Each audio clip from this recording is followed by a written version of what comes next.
This is just an extra part to the Brahmani breathing that we just went over.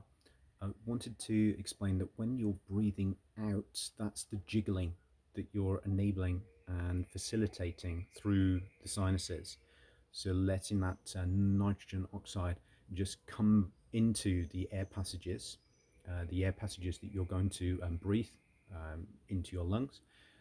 So after you've done the out breath, then you take an in breath, and you take the in breath to take what you've just vibrated into your nasal passages into your lungs. So it's good to actually take a breath sooner rather than later.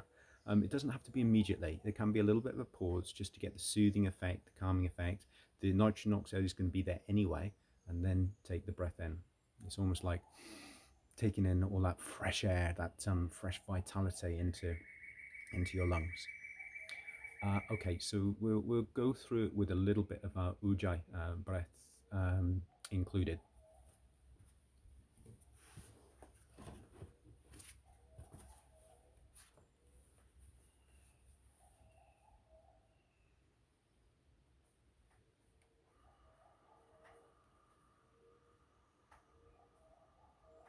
So the ujjayi breath is the victorious breath, which is the slowing of the breath as you're breathing out through the nose.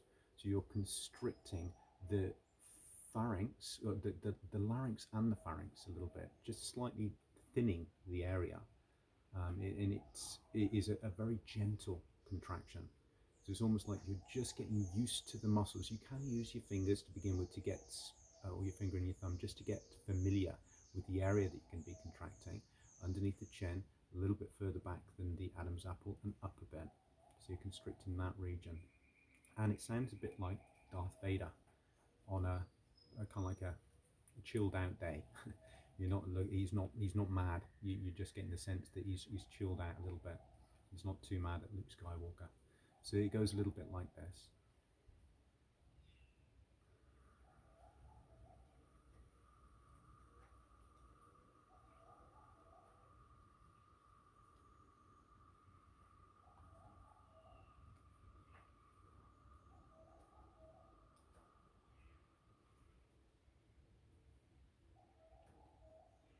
It's good to bring the ujjayi breathing in before you do the Brahmani breath. It just helps to balance things off adequately for you to take maximal advantage of the bumblebee breath.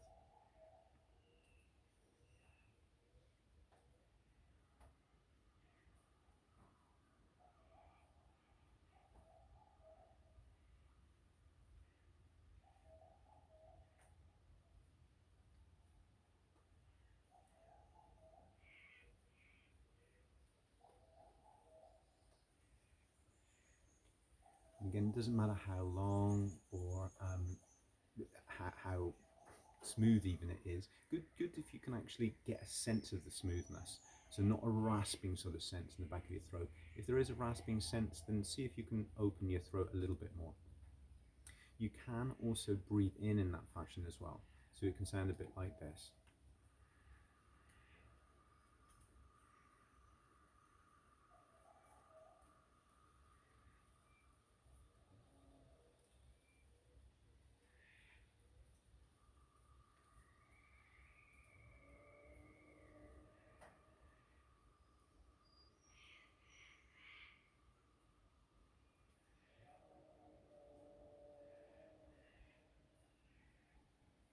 And so on.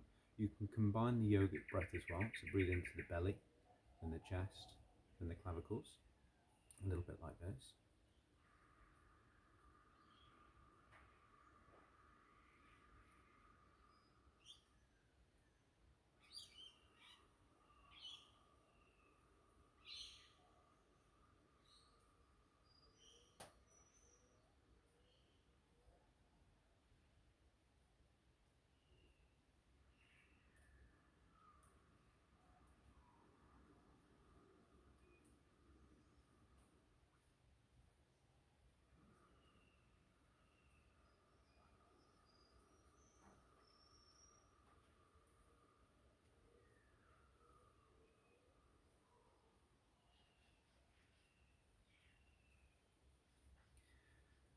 And if you're aware that you're starting to poke your chin forward, then do see if you can remember to take it back a little bit. So you do want to have that little bit of a sense of your head being on a shelf and your chin going back on the shelf a little bit. So you're not looking down too much with this one, you're just taking your head back on the shelf.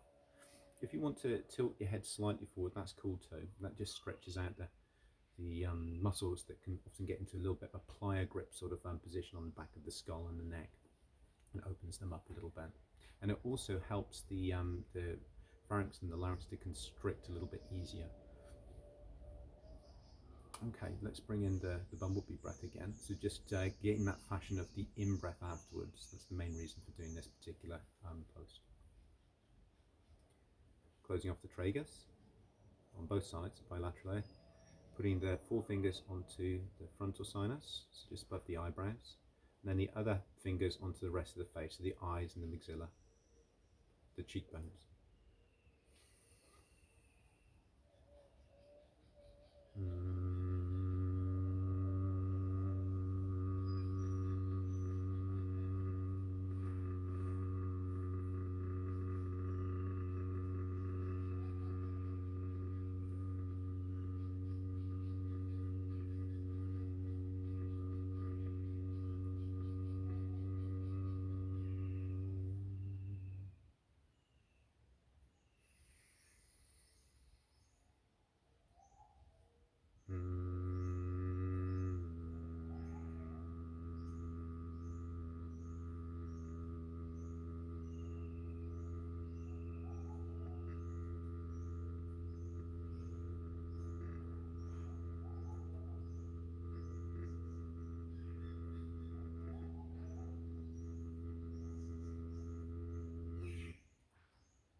That's it. Yeah. So really helps to. Oh, sometimes you do feel a little bit of coolness in and around the external auditory meatus, so the ear holes. This is a sensation that can be very calming, and it also helps, I think, personally, maybe it's just my the placebo effect, who knows, but I think it helps with the hearing as well, slightly, actually quite a bit.